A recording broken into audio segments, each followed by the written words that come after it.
Setiap biji kacang ini ada cerita. Cerita tentang kasih ibu dan ayah yang bermula dengan dapur kecil di rumah. Cerita tentang harapan, tentang rezeki yang manis, hasil tangan sendiri.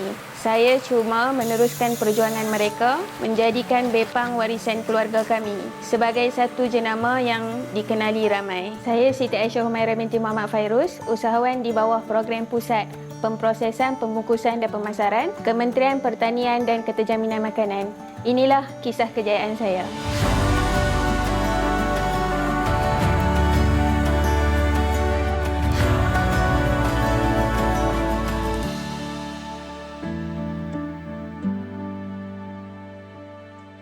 Sebenarnya perniagaan ni bermula daripada mak dan ayah saya sekitar 2010, di mana perniagaan ni hanya dilakukan di rumah. Daripada proses menggoreng kacang, masak gula dan pembungkusan. Dari situlah pengalaman saya menguruskan perniagaan tu sekarang. Masuk program 3P KPKM ni, mereka membantu kami dari segi pemasaran, di mana mereka ni nak pasarkan kami dengan lebih luas. Selain pada tu, mereka sediakan kepada kami fasiliti, contohnya tempat, dan kami juga diberikan beberapa alat kemudahan untuk memproses bepang kacang tu sendiri. Sebelum goreng kacang ni, kita akan kelahkan kacang untuk buang batu dan benda asing daripada kacang. Okey, kita akan goreng selama 40 hingga ke 45 minit sampailah kacang masak.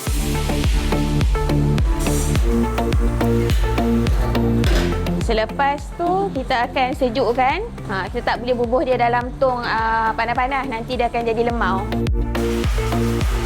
Dulu kami punya hasil tak sampai 10,000 setahun, tapi sekarang alhamdulillah mencecah 40,000 setahun. Dengan bantuan program 3P ni, mereka memberikan latihan bimbingan melalui pensijilan mesti, pensijilan halal. Okey, ini tempat pemprosesan yang kedua, di mana di sini tempat memasak, memotong, membungkus dan juga seal lah. Okey, selepas proses memotong ni, mereka akan masukkan dalam ni lah, tempat untuk sejukkan. Proses nak sejukkan dia dalam 5 ke 8 minit juga lah. Selepas kacang ni sejuk, baru boleh packing. Okey, sekarang ni proses pembungkusan, di mana bepang ni akan dimasukkan dalam plastik lah. Saya belajar hasilkan label, ikut piawaian, jaga kualiti produk dan tonjolkan jenama dengan lebih yakin.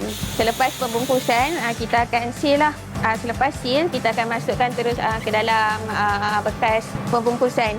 Dulu kami cuma pembekal kecil di kampung, tapi dengan kemudahan di pusat 3P, kini kami mampu hasilkan produk berkualiti tinggi, siap sedia bersaing di pasaran seluruh negara. Saya percaya dengan langkah kecil dan keberanian dapat membawa kepada usaha yang lebih besar, di mana mak ayah saya bermula daripada rumah, kemudian berpindah ke premis yang lebih selesa, moden, dan kami juga dapat memasarkan produk lebih luas ke negeri-negeri yang lain.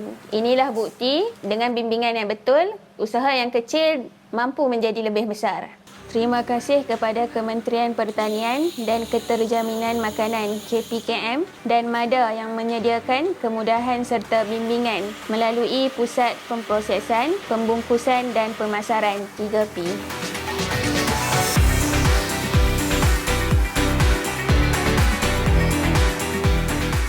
Program 3P, di sinilah usaha kecil bermula dan kejayaan besar dilahirkan.